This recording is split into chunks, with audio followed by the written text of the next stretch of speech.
怪談一夜草子。岡本喜道。お福さんという老女は語る。私のような年寄りに何か話せと仰せしゃっても、今時のお若い方々のお耳に入れるような珍しい変わったお話もございません。それでも長い間には自分だけには珍しいと思うようなことがないでもございません。これもその一つでございます。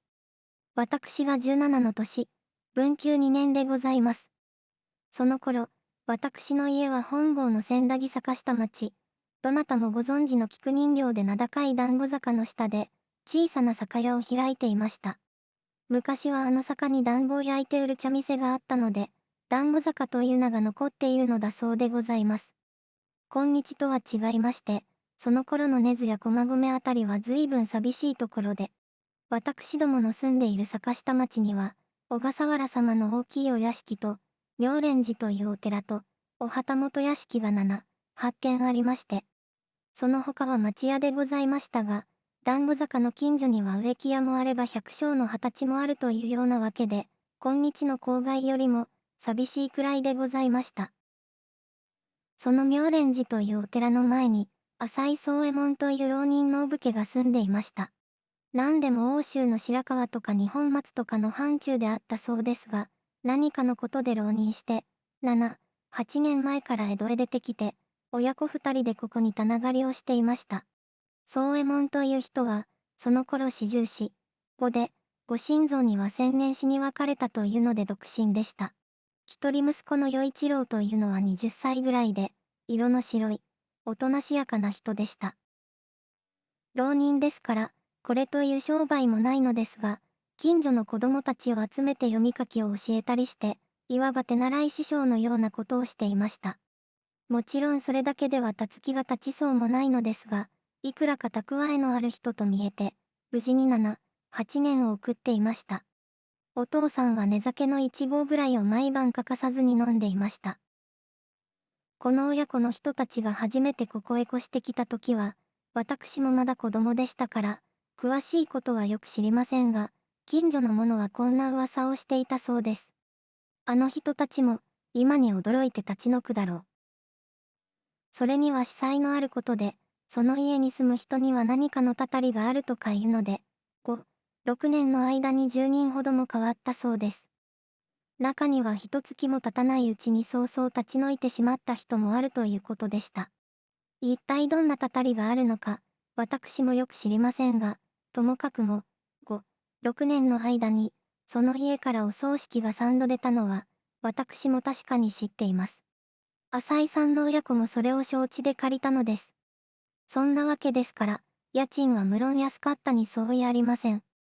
家賃の安いのに惚れ込んで、あんな化け物屋敷のような家へ住み込んでは、いくらお武家でも今に驚くだろうと、みんなが陰で噂をしていたのです。世の中に、物のたたりなどのあろうはずがない。と、宗右衛門という人は笑っていたそうです。もっともこの人は顔に黒あばたのある大柄の男で、見るから強そうな浪人でしたから、全く物のたたりなどを恐れなかったのかもしれません。論より証拠で、今に何事か起こるだろうと噂されながら、浅井さんの親子は平気でここに住み通していたのですから。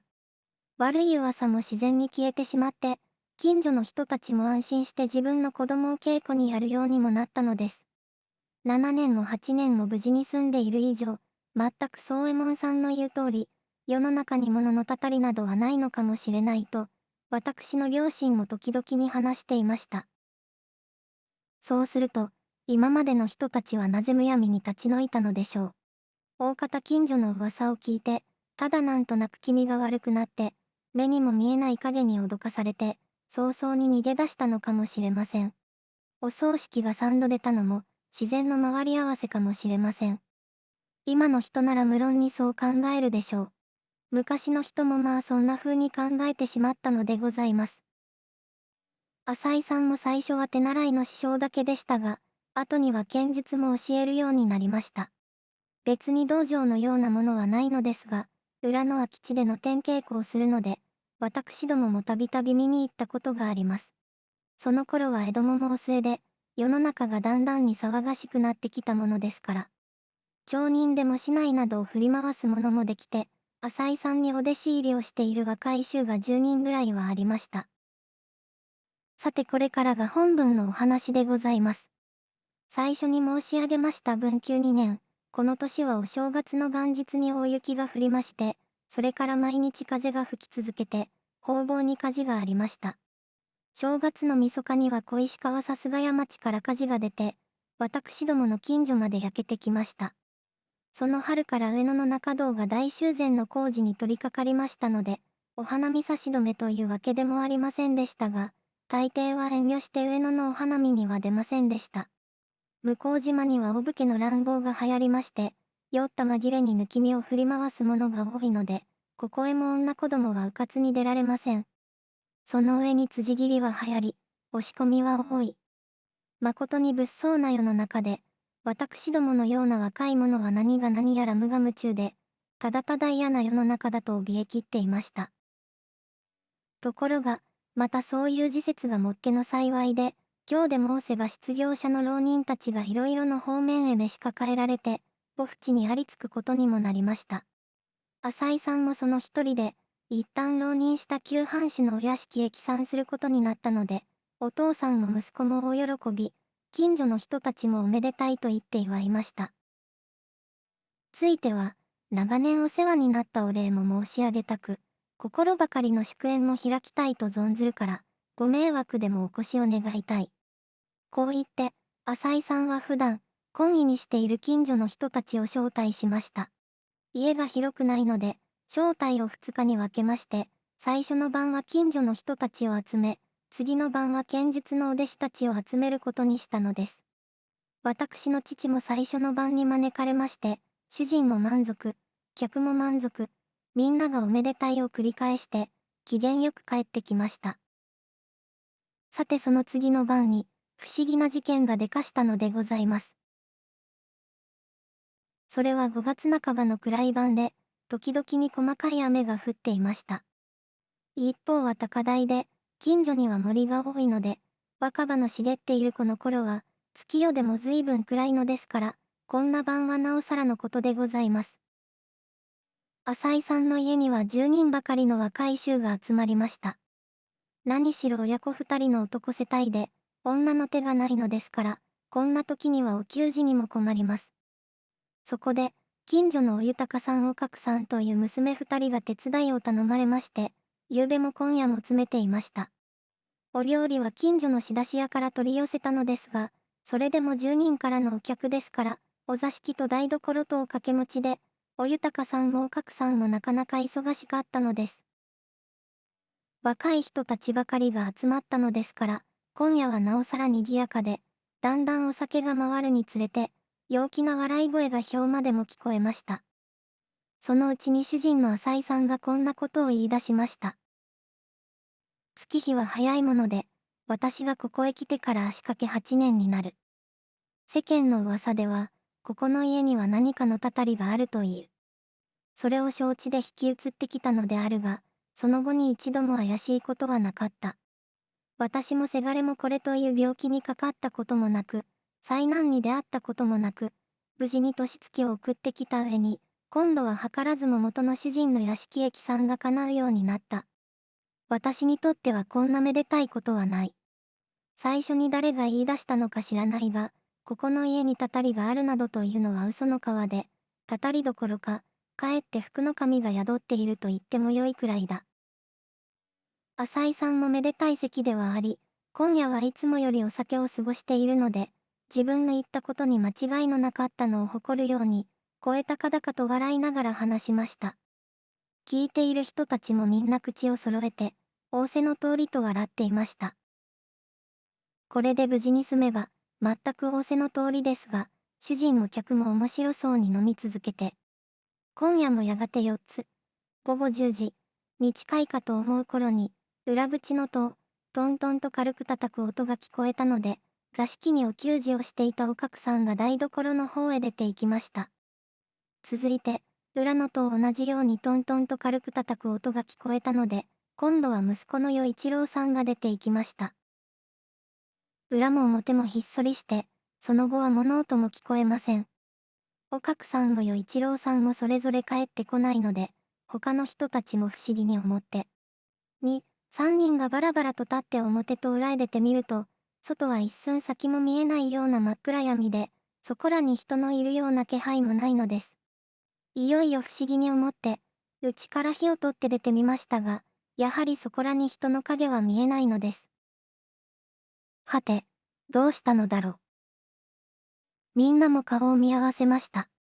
はじめに裏口から出たおかくさん、次に表へ出た与一郎さん、どっちもそのまま行方不明になってしまったのですから、みんなが不思議がるのも無理はありません。一体、裏と表の戸を叩いたのは誰でしょう。二人はどこへ行ったのでしょう。この場合、そんな戦議をするよりも、まずその二人の行方を探す方が近道ですから、5、6人の若い衆が提灯を照らして裏と表へ駆け出しました。年の若い人たちではあり、普段から剣術でも習おうという人たちですから、小雨の降る暗い中をみんな急いで出かけたのです。出ては見たが、見当がつかない。思い思いに右と左へ分かれて、あてもなしにそこらを呼んで歩きました。おかくさん。おかくさん。与一郎さん。その声に驚かされて、近所の人たちも出てきました。私の店のものなども出て行って、一緒になって探し歩きましたが、二人の行方はどうしてもわからないので、どの人もただ不思議だ不思議だというばかりで、なんだか夢のような、狐にでも化かされたような、わけのわからないような心持ちになってしまったのでございます。おかくさんは町内の左官屋の一人娘でした。お父さんの藤吉というのは相当に腕のある職人で、弟子二人と小僧一人を使い回して、別に不自由もなく暮らしているのでした。おかくさんは今年16で、浅井さんへ手習いの稽古に来ていた関係から、夕べも今夜も手伝いに来ていたのです。おっかさんはおときと言って、普段から病心の人でした。不思議とは言いながらも、こうなると誰の胸にもまず浮かぶのは、与一郎さんとおかくさんとの関係です。若い同士の間に何かの縁が結ばれていて、屋敷駅さんが叶うことになれば、二人は会うことができない。万一、お国詰め目にでもなれば一生の縁切れです。そこで、二人が相談して駆け落ちをした。と、まあ考えられるのですが、それならば今夜のような時を選ばずとも、もっと都合のいい折があったろうと思われます。いかに年が若いと言っても、二人ともに子供ではなし、駆け落ちと決心した以上は相当の支度をして出るはずです。この雨の降る晩に、着替えの一枚も持たずに、どこへ飛び出したのでしょう。そう考えてくると、二人の駆け落ちも少し理屈に合わないように思われます。さりとて、まさかに心中するほどのこともありますまい。二人の家出を、別々に考えていいのか、一緒に結びつけていいのか、それが第一の疑問です。もう一つの疑問は、裏口の戸を叩いたのは誰であるか、表の戸を叩いたのは誰であるか、それも一人の仕業か、別人の仕業か、一向に見当がつかないのでございます。夜が明けても、二人は帰ってきませんので、騒ぎはいよいよ大きくなるばかりです。今日も細かい雨が時々に降り出して、なんだか薄暗い陰気な日でした。その日のお昼頃に、私の店の若い者がこんなことを聞き出してきました。三崎町の大仙寺というお寺の那須所が、檀家の法要に呼ばれて帰る途中。ちょうどその時刻に坂下町を通りかかると、谷中の方角から、10日と1ぐらいの女の子が長い振袖を着て、檻からの小雨にそぼ濡れながら歩いてくるのに出会いました。この夜更けに、小さな女の子がどこへ行くのかと、振り返って見送っていると、その子の姿は浅井さんの家のあたりで見えなくなってしまったというのです。もちろん、前にも申す通りの暗い晩ですから、その子の姿が消えてしまったのか、闇に隠されてしまったのか、確かなことはわかりません。那須署の方でもそれほど不思議にも思わないで、そのまま行き過ぎてしまったのですが、今朝になって浅井さんの一件を聞いて、もしやその女の子が戸を叩いたのではないかと言い出したのです。若い者の報告を聞いて、私の父は首をかしげていました。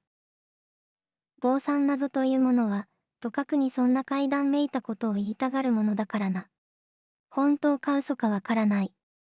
しかしそれを聞いたのは、私の店のものばかりではないと見えて、その噂がたちまちに近所に広がって、駆け落ちの噂が一種の怪談に変わりました。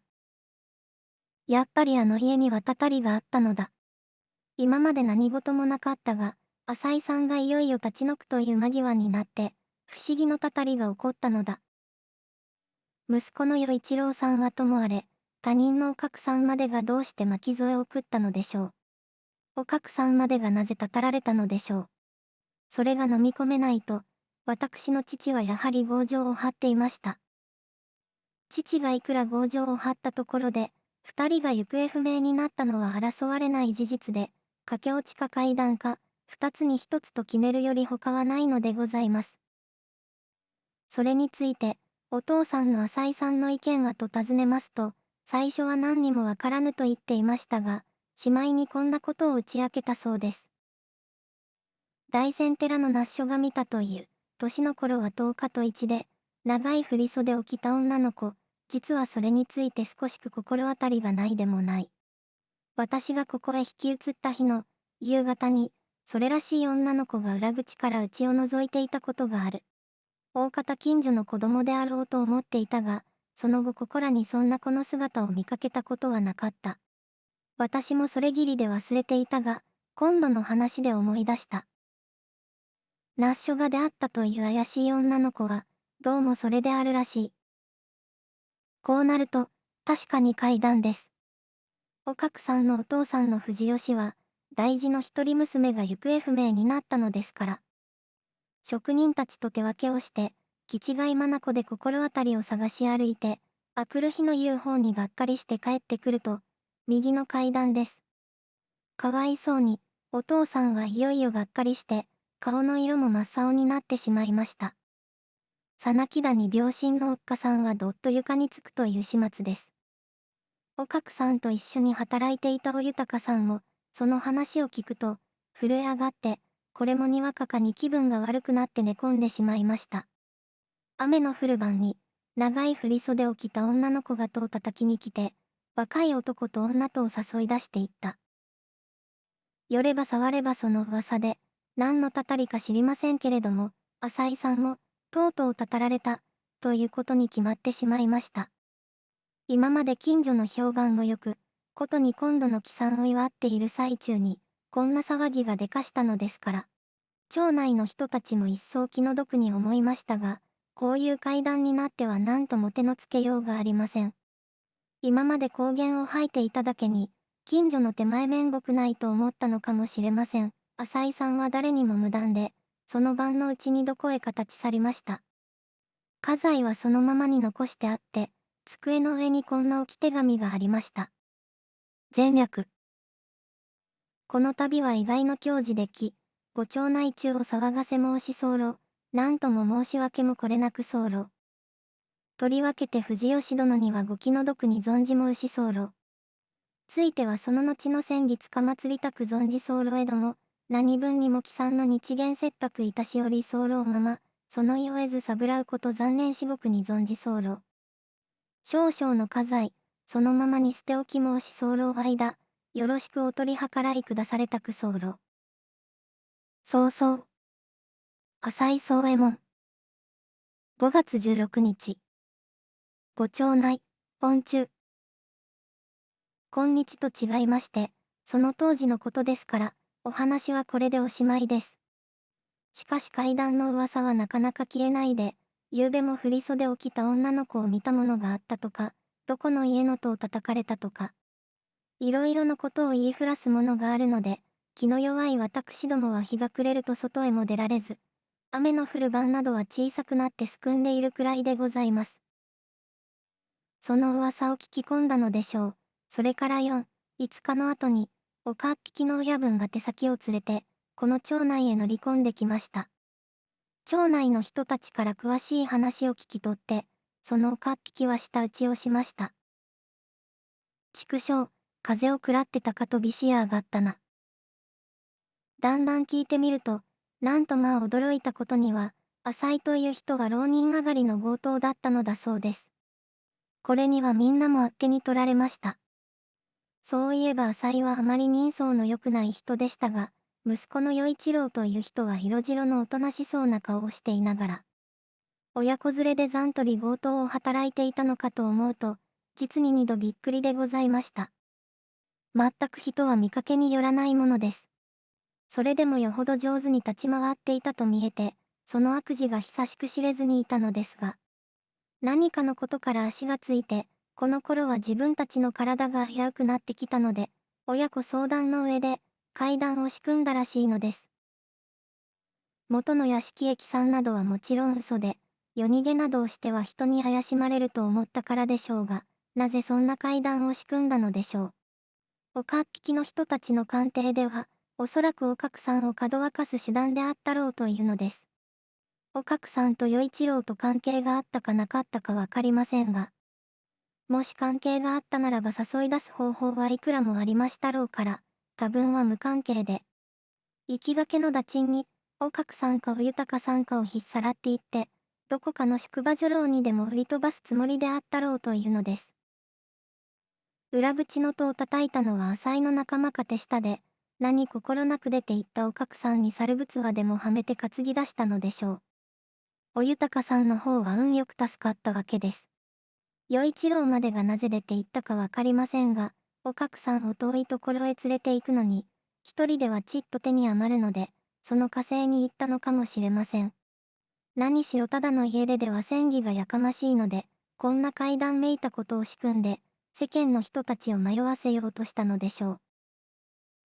大仙寺の那須所がその晩に怪しい女の子を見たというので、これも寺社方の調べを受けました。那須所がこんなことを言ったために、いよいよ怪談と決められてしまったわけですが、那須所は、確かに見たというだけのことで、浅井の一件には何の関わり合いもないことが分かって、そのまま無事に返されました。したがって、その振袖の女の子の正体は分かりません。浅井も振袖の女の子のことなどは最初から考えていなかったのでしょうが、そんな噂が広まったのを幸いに、当座の思いつきで、実は引っ越しの日の夕方に、謎と、いよいよものすごく持ちかけたのでしょう。今の人間ならば容易にその手に乗らないでしょうが、なんといっても昔の人たちは正直であったと見えます。返す返すも気の毒なのはおかくさんの親たちで、おっかさんはそれから1年ほど寝ついたままで、とうとう死んでしまいました。浅井親子はそれからどうしたか知りません。押収筋で召し取られたとかいう噂もありましたが、確かなことはわかりませんでした。それから3、4年の後に、おかくさんは日光近所の宿場女郎に売られているという噂を聞きましたが、これも噂だけのことで、本当のことはわかりませんでした。小説や芝居ならば、浅井親子の取り物や、おかくさんの行く末や、いろいろの面白い場面があるのでしょうが、実録は竜頭だ人でも申しましょうか、その結末がはっきりしないのが残念でございます。どうも、ご退屈様で。